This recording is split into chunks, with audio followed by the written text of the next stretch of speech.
Catherine's home was nestled in a quiet and elegant suburb on the edge of the city, surrounded by lush greenery. The three-story villa always featured swaying flower baskets on the balcony and a neatly trimmed lawn. On weekends, the family often invited neighbors over for dinner. Jason, an excellent cook, would win everyone's praise with his culinary skills, while Catherine gracefully entertained guests with a warm smile. Emily, their sweet 18-year-old daughter, excelled academically and played the piano beautifully, earning applause at school concerts. Her bright blue eyes always seemed to reflect hope for the future. Catherine had been married to Jason for 5 years. Jason was a mature and steady man, a partner at a renowned law firm, successful and charming. He treated Emily as if she were his own, driving her to and from school, helping her with homework, and staying up all night by her side when she was sick. To outsiders, this family seemed like the epitome of happiness. But sometimes, Catherine couldn't help but think about her first husband. He had died in a tragic car accident when Emily was just 4 years old. The pain of that loss had nearly consumed her, and she once believed she would never find happiness again. Until Jason appeared. His patience and care were like sunlight, gradually dispelling the shadows in her heart. Still, was everything truly as perfect as it seemed on the surface? Deep inside, Catherine carried an inexplicable unease that she couldn't shake. Occasionally, she noticed something indescribably strange in Jason and Emily's interactions, but she quickly dismissed these feelings as her own overthinking. She reminded herself that her past experiences had made her overly sensitive. Jason loved her deeply and cared for Emily like his own daughter. Surely, she had no reason to doubt such a wonderful husband. Was the happiness of this family really as flawless as it appeared? Beneath the surface, there seemed to be an undercurrent, waiting for the right moment to emerge. At first, Catherine didn't notice anything unusual. It wasn't until one day that she accidentally saw Jason and Emily talking quietly by the door of the study. She intended to walk over, but was stopped when their conversation ended abruptly. Jason's hand was lightly resting on Emily's shoulder, his tone soft but slightly lowered, while Emily only nodded, her gaze distant. When Catherine asked what they were talking about, Jason smiled and said they were discussing Emily's studies, and Emily quietly nodded in agreement. However, in that moment, Catherine caught a glimpse of something unnatural. Emily's expression, as though she was hiding something. This wasn't the only time. Jason seemed to find more and more excuses to spend time alone with Emily. For instance, after dinner on weekends, he would propose to take Emily to her piano lesson, even though Catherine had the time as well, or when Catherine was busy, he would offer to help Emily with her studies, shutting the study door behind him. Catherine tried to convince herself that this was just Jason's way of showing fatherly love, especially since Emily wasn't his biological daughter, and perhaps he wanted to get closer to her. However, this explanation didn't ease her concerns. At the same time, Catherine noticed that Emily's personality seemed to be changing. The once lively and cheerful girl had become increasingly silent, sometimes even distant when Catherine tried to talk to her. Her grades were still excellent, and she didn't neglect her piano practice, but the confident sparkle in her eyes was gradually fading. One evening, when Catherine knocked on Emily's door, she heard soft sobs from inside. Catherine opened the door and asked what had happened, but Emily just shook her head, saying she was feeling down because of the pressure at school. Catherine wanted to press further, but was stopped by the tired look in Emily's eyes. She decided not to push any further. Still, these doubts and unease never left Catherine's mind. She started to pay more attention to the details, noticing that Jason's attention to Emily seemed to go beyond that of a typical father-daughter relationship. For example, one time, she saw Jason carefully packing Emily's school bag, his action so delicate that it struck her as odd. He would also sometimes glance at Emily in a way that Catherine couldn't quite understand. Catherine's inner turmoil grew. On one hand, she was afraid that her suspicions might destroy the family she had worked so hard to build. On the other hand, her intuition told her that something wasn't right. She tried to bring it up with Jason several times, but when she saw how caring and gentle he still was, she chose to remain silent. As time passed, the subtle tension in the household became more palpable, like an invisible web slowly wrapping around the family. Catherine began to feel that the once unshakable happy family was becoming increasingly unfamiliar. That night, Catherine ended her business trip a day earlier than planned. With a heart full of longing for home and a sense of relief, she pushed open the familiar door to her house. The house was eerily quiet, and only faint voices could be heard coming from upstairs. Catherine set her luggage down and quietly began climbing the stairs, thinking that perhaps Jason was helping Emily with her studies. However, when she reached the door to the study, what she saw struck her like a bolt of lightning. Jason and Emily were embracing in an unusually intimate manner, with Emily looking down, seemingly in tears, while Jason was softly comforting her. Catherine froze, her breath catching in her throat. Her bag slipped from her hand, making a sharp sound as it hit the floor. The two of them quickly turned around, their faces instantly stiffening. Jason quickly stood up, stammering, "Catherine, what are you doing back so early?" Emily, like a frightened deer, looked at the floor, her eyes filled with fear and shame. At that moment, Catherine felt as if the world had crumbled around her. She couldn't process the scene in front of her, nor could she determine what it truly meant. She trembled as she asked, "What are you two doing?" Jason hurriedly stepped forward, trying to explain, but every word he said sounded hollow and insincere. Emily, on the other hand, shrank to the side, unable to meet her gaze. In that instant, anger erupted in Catherine like a volcano, and she lost control, shouting, "I trusted you. I handed you this family, and this is what you do." Jason's face turned pale, while Emily began to cry uncontrollably, attempting to say something, but only managing to sob quietly. Catherine could no longer bear it. She stormed out of the house, slamming the door behind her. She felt suffocated, as though the air had become thick and heavy. She needed to get away from this place, from the very source of her betrayal. The night fell over the road as Catherine drove, her hands gripping the steering wheel tightly, her vision blurred. Her mind was in chaos, the image of Jason's gentle face mingling with the memory of the betrayal she had just witnessed. And Emily, the daughter she had loved like her own life, had now become an accomplice in destroying her happiness. The tears blurred her vision, but she refused to stop the car. Why did this happen? She asked herself repeatedly in her mind. Past moments flooded her thoughts: Jason's care, Emily's smiles, the perfect family she thought she had, which now seemed so fragile. She had believed that, after losing her first husband, she had found happiness again with a man who gave her a sense of security. But now, what she had lost was not only her trust in Jason, but her belief in family itself. Catherine drove to a quiet spot by a lake, turned off the engine, and sat there in silence. The night breeze blew through the window, and the cold air gradually helped her calm down. Her anger began to transform into a deeper emotion, a desire for revenge. She couldn't accept being defeated like this. She couldn't accept having her life destroyed by Jason and Emily. In the silence of that night, a seed of revenge was planted deep inside Catherine. This wouldn't end here. She would seek justice for herself and make those who betrayed her pay the price. The next morning, sunlight filtered through the curtains and into the room. Catherine woke up as usual, preparing breakfast for her family. Her movements were efficient, and her smile was perfectly measured, not a hint of abnormality on her face. Jason sat at the dining table, flipping through the newspaper, while Emily was engrossed in her phone, the atmosphere seemingly peaceful. Catherine placed the hot fried eggs on the table and softly said, "Today I made your favorite breakfast." Jason looked up and smiled, seemingly relieved, while Emily remained silent and just nodded slightly.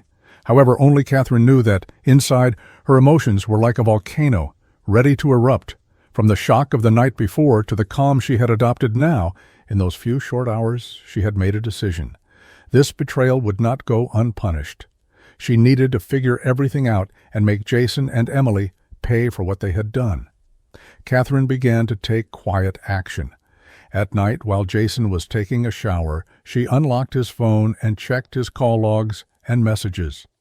The seemingly ordinary conversations were hiding subtle details, like a spider's web, waiting for her to unravel. She also secretly installed a hidden camera in the living room, aimed directly at the couch. She needed to gather every piece of evidence to put the pieces of the truth together as much as possible. She watched Emily and Jason's interactions closely, maintaining her role as mother and wife on the surface, but her every glance was like a sharp blade. She noticed how Emily had become more withdrawn at home, occasionally with a vacant gaze, avoiding eye contact with her. Jason, on the other hand, seemed more cautious, occasionally showing extra concern for her, even with an apologetic tone. All of this only confirmed Catherine's suspicion that something was going on behind her back. At the same time, Catherine started subtly adjusting the family's daily routine. She suggested changing their meal times in order to observe whether they would find opportunities to interact privately. She moved the family's shared computer into her study under the pretense of needing to focus on work. Even on one morning, she pretended to carelessly lose Jason's car keys, forcing him to ride with her and Emily in the same car. On the surface, all of these things seemed like insignificant incidents, but in reality, Catherine had already changed the rhythm of their household without them noticing. Soon after, she made the perfect suggestion. One weekend morning, Catherine smiled and said to her family, "Everyone has been so busy lately, and we've had less time to communicate with each other. I think we need to take some time to relax together." Jason raised his head, looking a little hesitant, but Catherine quickly added, "Just the three of us going to that little cabin in the woods we haven't been to in a while, away from phones and work, just a few days of peaceful living." Emily quietly asked, "Do we really have to go? There's no signal there." But Catherine had already anticipated this response and immediately countered, "That's exactly why it's perfect. No distractions, just real relaxation." Her tone was gentle but firm, making it difficult to refuse. Jason eventually nodded in agreement. "Sounds good. We really do need a trip like that." Emily said nothing further and silently accepted the plan. Catherine still wore her calm smile, but inside her thoughts were churning. She knew that the little cabin would become a pivotal point in their family story, and yet Jason and Emily remained unaware, unknowingly walking right into the web she had carefully woven. The forest cabin was located deep within a dense pine forest, far from any human settlement. The surrounding area was eerily quiet, with only the occasional bird call and the rustling of leaves in the wind. The cabin itself appeared old and weathered, with its wooden walls stained and scarred by years of exposure to the elements. The air inside was thick with the musty scent of aged wood, and the faint light streaming through small narrow windows barely illuminated the dim interior. The wooden floor creaked underfoot, as if hiding some secret that had yet to be uncovered. At dinner time, Catherine served a carefully prepared bottle of red wine along with a delicious roast. Jason leaned back in his chair, taking a sip of the wine and smiling contentedly. "This place is really nice," he said. "We should have come here earlier." Emily nodded in agreement, though her expression seemed tense, as if she was still trying to relax after the tension of the past few days.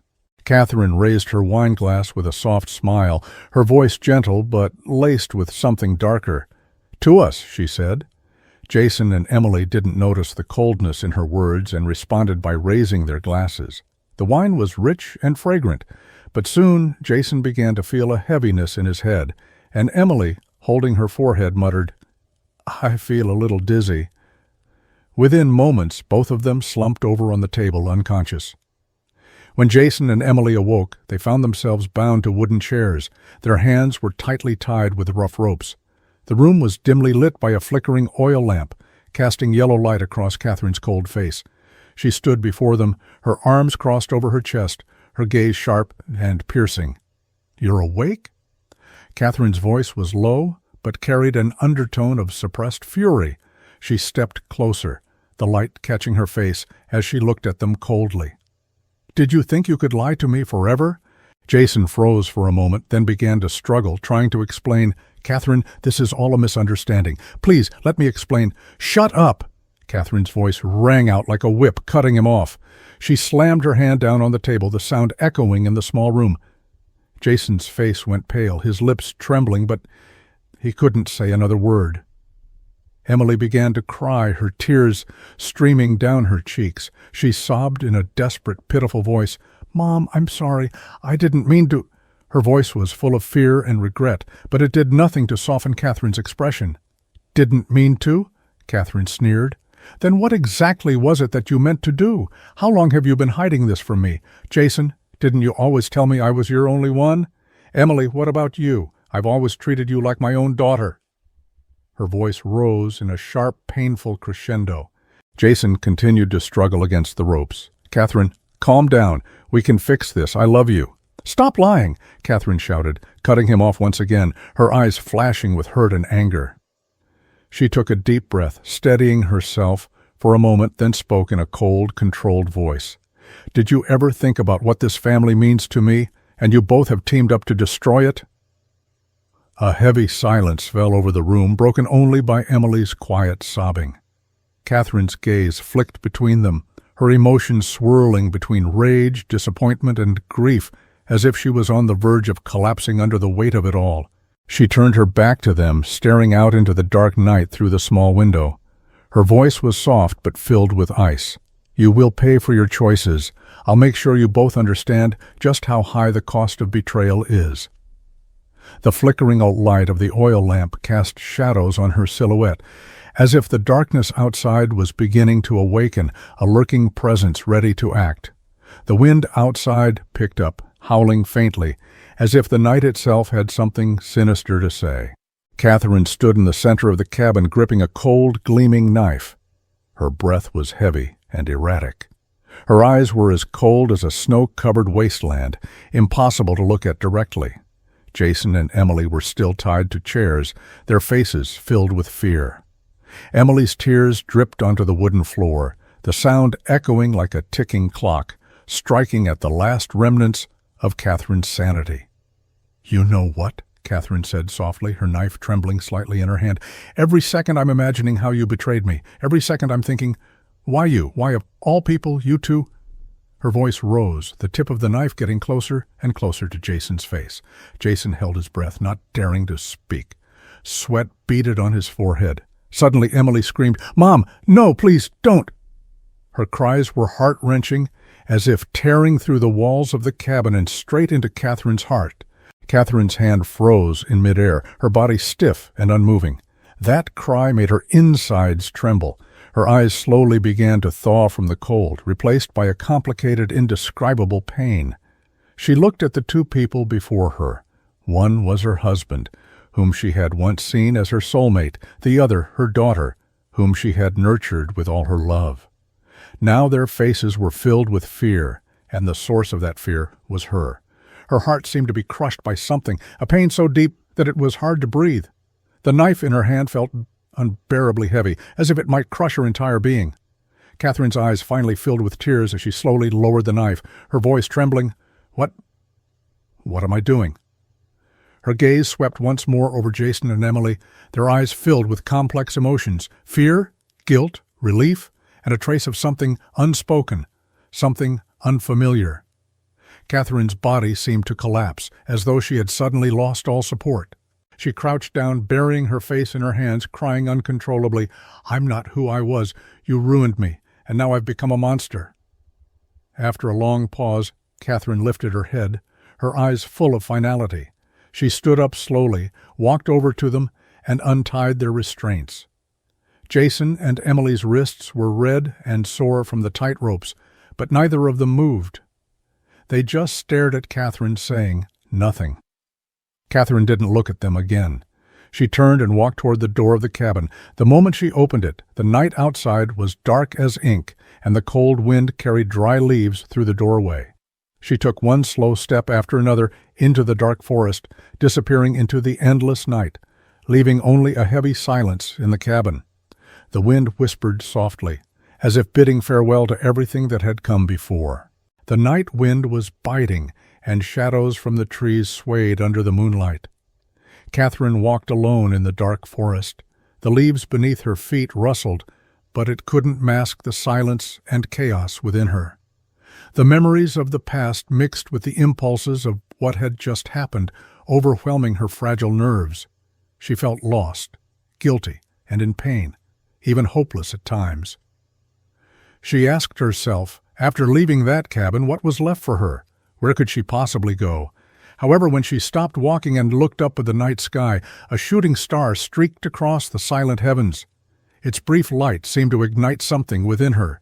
She realized that continuing to live in pain and revenge would only make her lose herself and her future.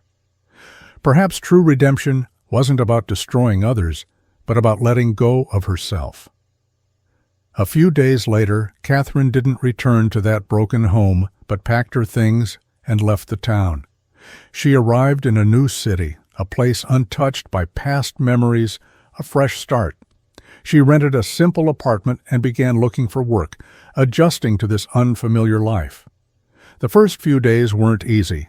Loneliness and unease followed her like shadows, but she gritted her teeth and endured. Gradually, she found a new job, made new friends, and even picked up the paintbrush she hadn't touched in years. The lines and colors on the canvas allowed her inner struggles and hopes to spill out, bringing her a sense of peace she had never felt before. A few months later, she wrote a letter to Emily. There were no accusations or questions, just a simple greeting and an expression of her longing and regret. After the letter was sent, Catherine felt anxious, not knowing what to expect, until a few weeks later she received a reply from Emily. The words were careful and hesitant, but Catherine could still sense Emily's sincerity, regret for the past, and a longing for maternal love. The bond between mother and daughter didn't immediately return to what it once was. It slowly and cautiously began to rebuild. They started talking on the phone occasionally, discussing trivial daily matters. Catherine wasn't in a hurry to make everything right because she understood that some wounds needed time to heal. Years later, Catherine sat by the window, bathed in sunlight, gazing at a photograph Emily had sent her. In the photo, Emily was smiling in the middle of her campus, her eyes filled with newfound confidence and hope. Catherine smiled gently and said softly, "We are both starting over." There were no real winners in the betrayal, but Catherine had regained the most important thing, herself. Moving forward, carrying the pain, she finally saw a new dawn.